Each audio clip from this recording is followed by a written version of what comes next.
Welcome to Pigskin Frenzy on this wonderful Tuesday afternoon. Thank you for joining us. I'm Joel Norris, and whether you're watching on YouTube, listening on Spotify, or listening on Podbean, a big thank you for taking some time out of your Tuesday to just sit back, watch, and listen to some college football coverage presented by me. Now, if you're watching on YouTube, please subscribe to the channel, leave a like on the episode, and leave a comment down below.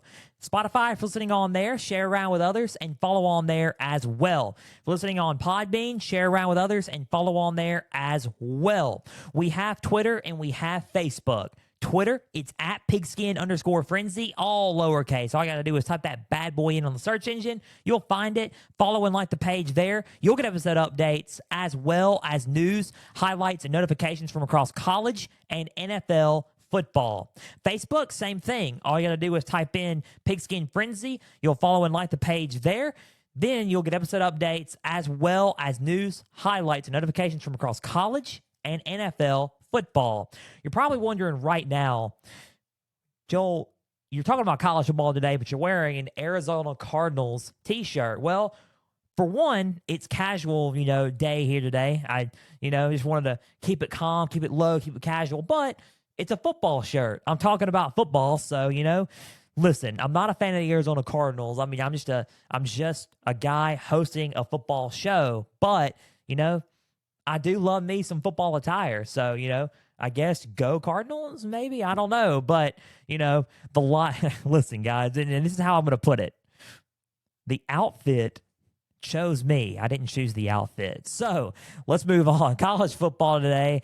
We're talking about, we were just getting over the spring, results in spring football. It's now behind us. Now we can look forward to media days in July for all conferences. We can look forward to the, who's going to win this, who's going to win that, just projecting and just getting excited and getting amped up for the college football season. So what better way to do it than to start talking about contenders to watch out for, the dark horses, as I would like to say, for the college football playoff. We're going to talk about that.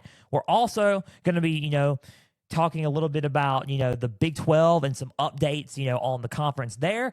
We're also going to be tying everything in with a new thing that I'm going to do. It's projections.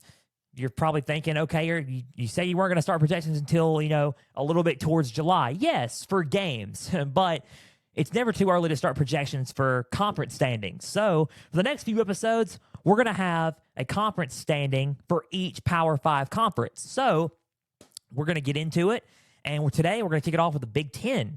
So don't tune out yet. Keep watching, keep subscribing, keep sharing around with others, and keep listening on Spotify, Podbean, and watch on YouTube. Follow on Facebook and Twitter. Just keep on plugging into Pigskin Frenzy. Now, let's kick it off with the Big 12. So some news out of the Big 12. And this is kind of, what I was thinking, like, wow, this could be true because, because all the talk of realignment and adding more teams to the conference, and Houston and BYU and Cincinnati and UCF are all in the conference now. It's like, okay, this could happen. So Brandon Marcello from 24/7 Sports reported this. He reported that the Big 12 could be considering a name change and a total rebrand. So I found that kind of, interesting, which in a way it makes sense. Now, when you look at it, they have what? 14 teams right now, 15 teams, and it's a lot. They don't have any divisions. It's a big amount of teams, including Oklahoma and Texas. Now, those two teams are exiting next year to the SEC, but you still have TCU, Texas Tech, Oklahoma, Texas, Cincinnati, UCF, Houston, among others who join the conference. And it's big, considering a name change. I've been hearing a lot of rumors that, they're going to change the logo as well, if not the name. And you know what? In a way, I'm for it. It's one of those things where, it's not one of those, okay, you do you things. It's just, I'm for it, Do a rebrand, You don't have to be known as the Big 12. If you're going to expand the conference to 16 teams, even this, they're thinking about adding some Pac-12 teams in there, like Colorado, Utah, Arizona, and Arizona State. You add those, you're just you're trying to become not really just it's not going to be the Power 2, it's going to be the Power 3, the Big 12, Big 10, and SEC. Where does that leave the Pac-12 and the ACC? I don't know, but that's a whole nother conversation. But if you look at it, a name change isn't bad. You can go with a name change and you can get about a bunch of teams in there, and it's like, okay, the Power 3, the Big 10, the,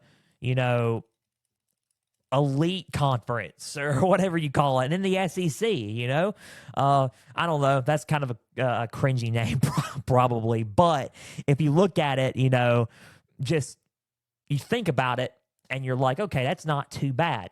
It's not, changing the name, rebranding, redesigning yourself and being like, okay, we're here to stay. It's not just a Power 2 thing. It's not just the Big 10 versus the SEC. We're joining our name in the hat, and we're a conference that recruits and players are going to want to come play football at. So, that's pretty much it. Brandon Marcella for 24/7 Sports was mentioning that the Big 12 could go under a rebrand and a name change. So that was pretty interesting, and we're going to look to see, and I'll keep everybody up to date on what the Big 12 does and what happens with further realignment, because you got to remember they also are looking into some Pac-12 schools, Colorado, Utah, Arizona, and Arizona State. So we're going to have to see where the Big 12 goes from here. Now, moving on, we're going to be talking about contenders to watch out for. And by contenders, I mean dark horses to watch out for the college football playoff and the college football playoff race this season. So when you look at it, you're thinking, okay, the main contenders, you got Michigan in there, Ohio State, Alabama. You can throw Georgia obviously is in the mix. They're looking to three-peat this year. You got Texas now, who's, making some strides, So it's one of those things where it's, it's interesting. It really is. It's very, very interesting. So who are some dark horses, right? That's what we're thinking about. Who are some dark horses that may pull a TCU, who was clearly unranked from the polls last season, and just shocked everybody by going undefeated and playing Georgia in the national championship. Now, granted, that was a beatdown. That was bad. But you got to think, who can do what TCU did?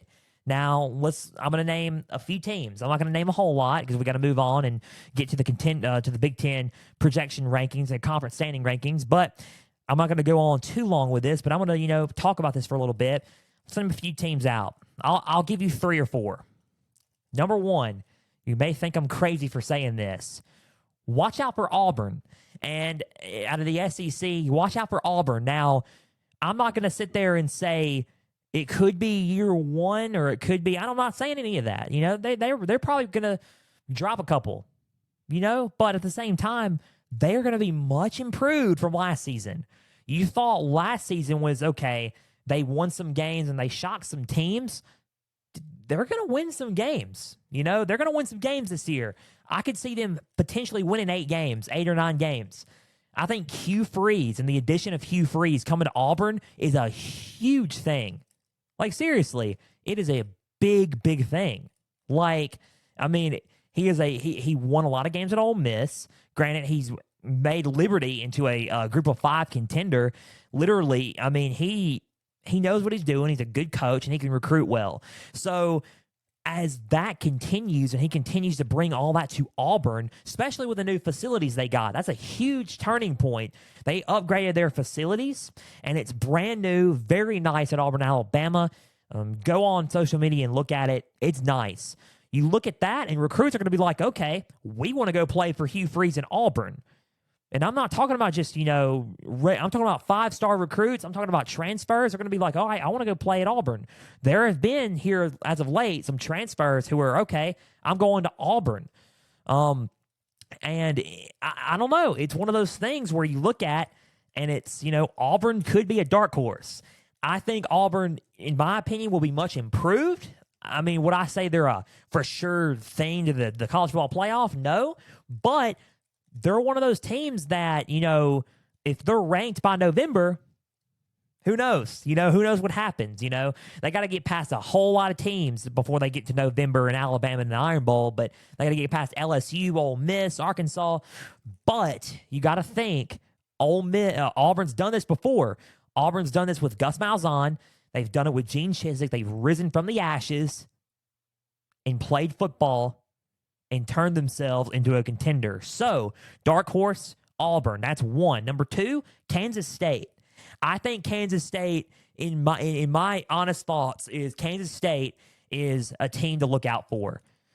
I think, and this is my take on this.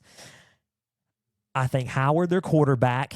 I think Chris Kleiman, their coach. And even though they lost Deuce Vaughn, they still got some great momentum in the running game, backing up Deuce Vaughn.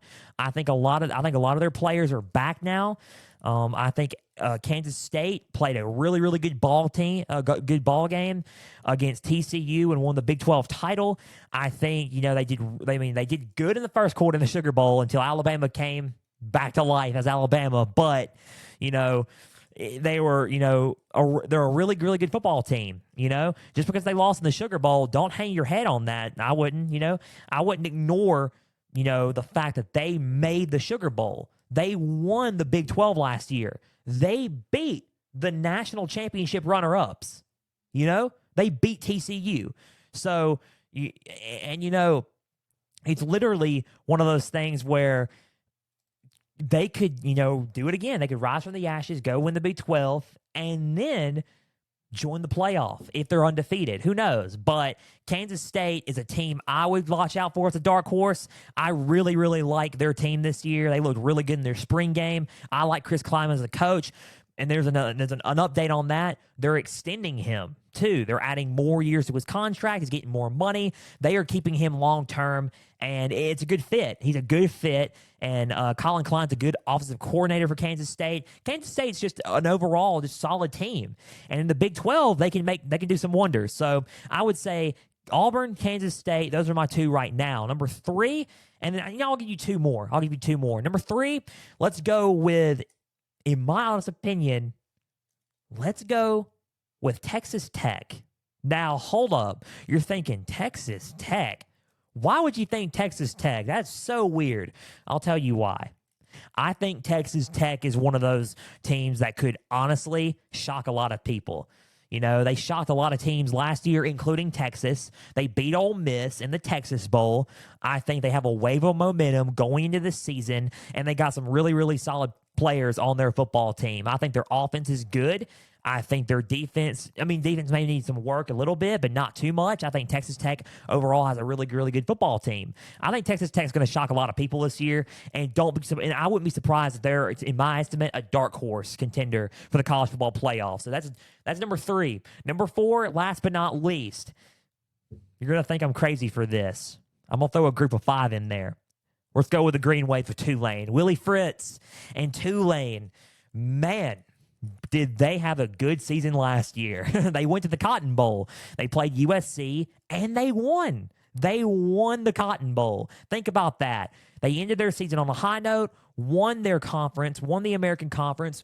They literally won the Cotton Bowl against USC and beat the Heisman Trophy winner in Caleb Williams. It was a good game, an overall good game. It lasted to the very end, and Tulane's one of those teams that you got to watch out for. Ole Miss is playing Tulane early in the season. I think week 2, as I imagine, week 2 or week 3. I'm not sure. I got to go back and check the schedule, but they're playing them, and it's in New Orleans. So Ole Miss has got to watch out for that game. I think a home game for Tulane and a game against Ole Miss, while Ole Miss is a threat, and I think Ole Miss, Ole Miss should be favored in that game. Ole Miss has got a lot of talent, including Quinshon Judkins, arguably the best running back in the conference in the SEC. But you got to think, Tulane's still a good football team. They retain a lot of their players from last year. They're going to, they're enjoying the offseason right now. They had a good spring camp. They had a good spring practice. They're going to get ready for fall. They're going to come in motivated, and they're going to get ready to shock a lot of teams and shock a lot of opponents this year. And probably, I would assume that they could be a dark horse for the college football playoff. Here's the deal. If the 12-team playoff happened this past season, Tulane would have been in it. All right, Tulane would have been in it. And everyone's thinking, dude, are you serious? Tulane, they're a group of five. If they're a group of five champion and they still don't get a bye, I mean, yeah, I understand that, but they're still going to be in it. They were ranked. While they were ranked 16, I assume, I think it was 16 or 15 in the last bit, and before they played USC, but in the last rankings. But yeah, Tulane would have been in it. And they still had the record. They had, the resume, and they have a conference championship. So it's like, okay, they would have been in it. So Tulane can be a contender for the or a dark horse contender for the college football playoff this season. Now, those are just my four teams who could be dark horses for the college football playoff. I think they're all going to be much improved and a lot better. Obviously, I think Texas Tech and Auburn are going to be the much improved teams. I think Kansas State and Tulane are going to be teams that are just going to take it up a notch. They were already kind of there, but they're just taking it up a notch. So I think those are the four teams that are going to be dark horses that I would watch out for in the college football playoff in the 2023 season. Now, moving on, let's just, to conclude today's episode, let's talk about the Big Ten conference standings. Now, you're thinking, okay, Joel, projections don't matter. That's one. I hear that's another thing I hear. Number two, why are we doing projections now? It's May 9th, but you got to think it's never too early for projections, and it's never too early to start talking about football and the season. The season's 4 or 5 months out. So that's two. You say you're going to do projections in, August and July. That's three. Now, I'm going to do game projections. I'm going to do bowl projections. I'm going to do all that stuff. Don't worry. I'm just going to do a series of episodes. And in episodes, we're going to do a conference standing at the end of each season, for the end of the 2023 season, each episode. So this season, this episode will start off with the Big Ten. We're going to get into the Big Ten. Next week, we can do ACC, Big 12, you name it. And then we'll do all Power 5 conferences. So let's kick it off with the Big Ten. Now, the Big Ten, in my illustrious opinion, I call it the Power 2 because it is the Power 2. You know what I'm saying? It is. It's one of those deals where, it's the Big Ten and the SEC currently right now. Next year, USC and UCLA are joining the fold, right? And it's like, okay, you're adding more teams. USC, Ohio State, Michigan, Wisconsin, Penn State in the same conference, along with UCLA, yeah. But I'm saying, those powerhouses in the same conference. SEC, LSU, Alabama, Georgia, Tennessee, Florida, and then you got Oklahoma and Texas to add on to that, along with Texas A&M. You got powerhouses now. It's the Big Two. It's the Power 2. But for now, right? For now. However, right now we're going to do the Power 5. We're going to do each conference, but it is trending towards the Power 2. But Power 5 for now, conference standings. This season, 2023 Big Ten, they have divisions. They have West and they have East for now. So next year, they're going to reconverge and they're going to see, okay, what are we going to look at when the USC and UCLA come into the conference? But, however, now it's still East and West. So we're going to get into those and we're going to kick it off with the West. You're thinking, well, do the East, man. The East is, been the winners of the conference for so long. So let's just kick it off with the West first, and then we'll see where I'm at. So the graphic's going to pop up in a minute for my West standings. So Big Ten West. Here we go. Graphic pops up, and let's go for 1 through 7. Well, number 1, Wisconsin. Wisconsin, I think, is going to win the West. That is my projection. I think they're going to be much improved.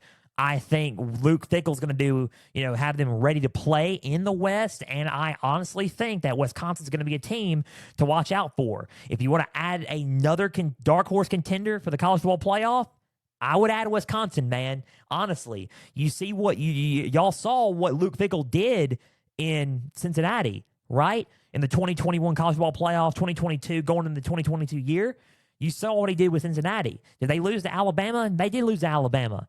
He brought them to the playoffs, though. the first group of 5 team in the playoff, and it was done by Luke Fickell in Cincinnati. So you see what he's done there. What could he do with Wisconsin?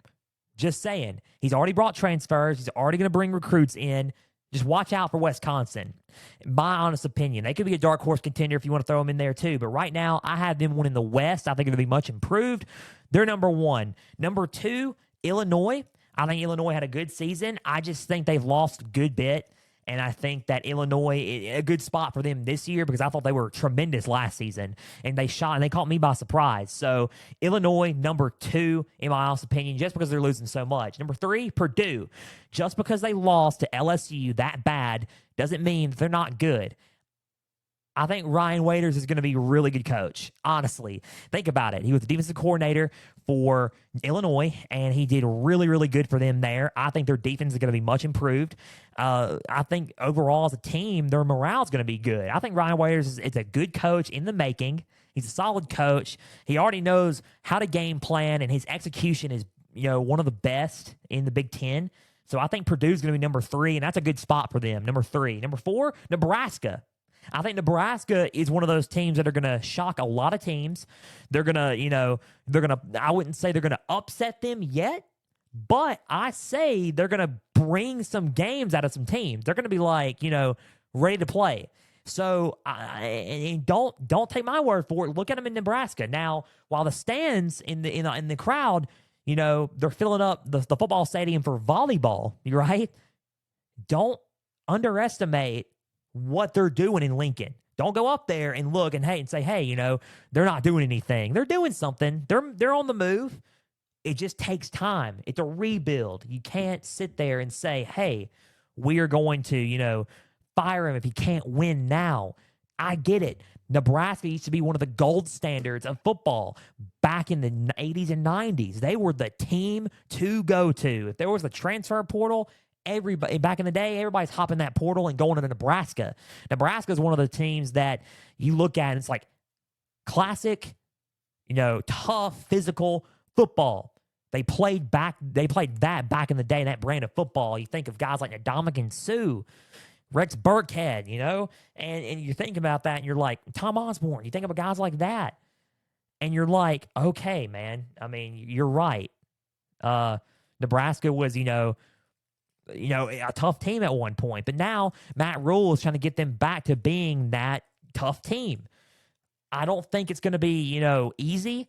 I don't think it's going to be one of those things where they're going to be the number, 3 team or number 2 team in the West. I'll be surprised if they are.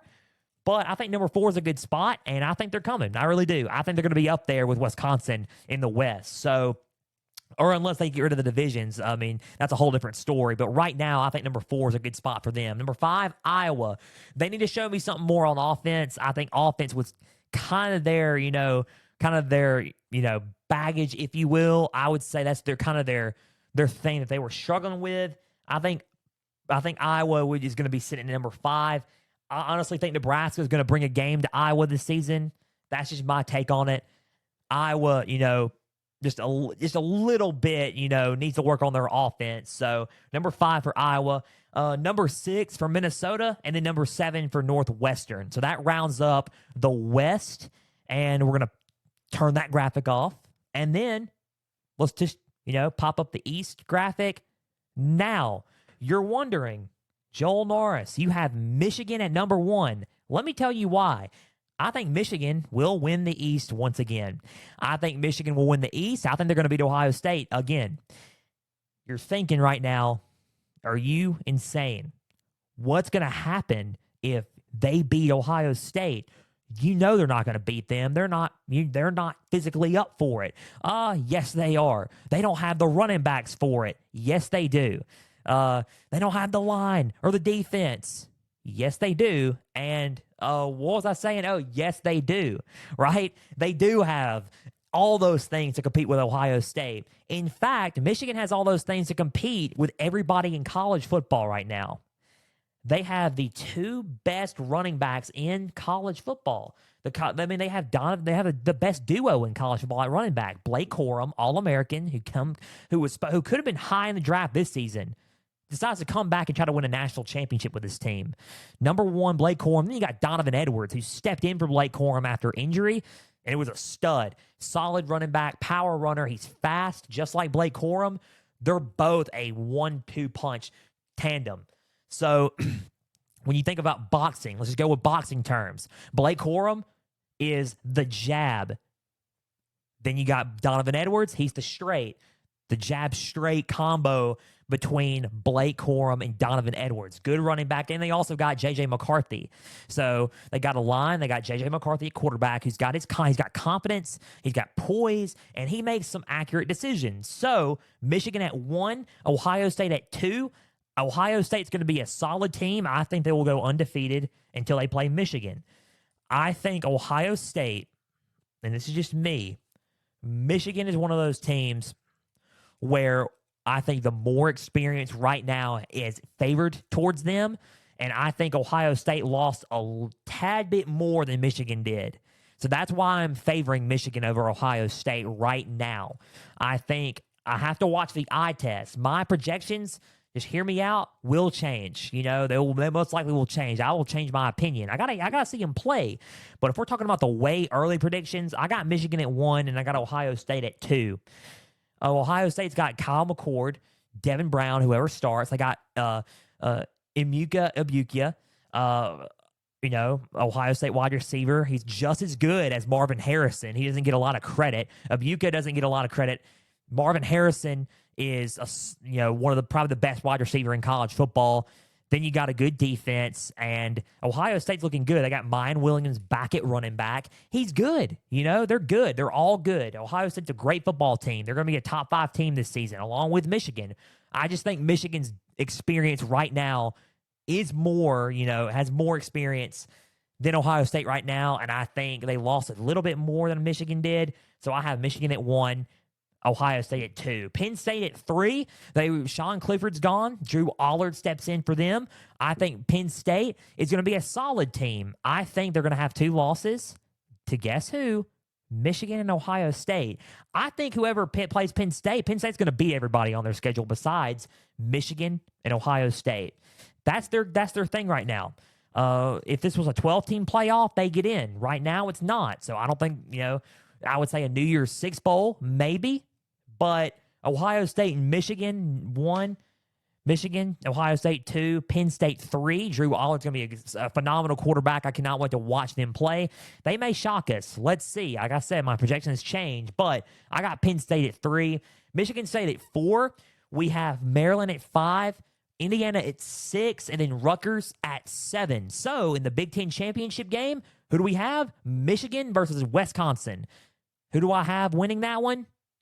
Michigan. I have Michigan beating Wisconsin in the Big Ten championship game. I have Michigan going back to the playoff. Honestly, I think Michigan's going to go back to the playoff. I think Wisconsin's going to be in it consistently, and I think they're going to give Michigan a good game.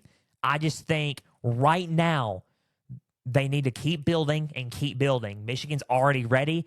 Wisconsin is going to be ready, but they need to keep building. I think they drop the game and drop the Big Ten championship to Michigan, and I think Michigan goes back to the playoffs. So that's my Big Ten standings for in my early projection standings for the end of the year.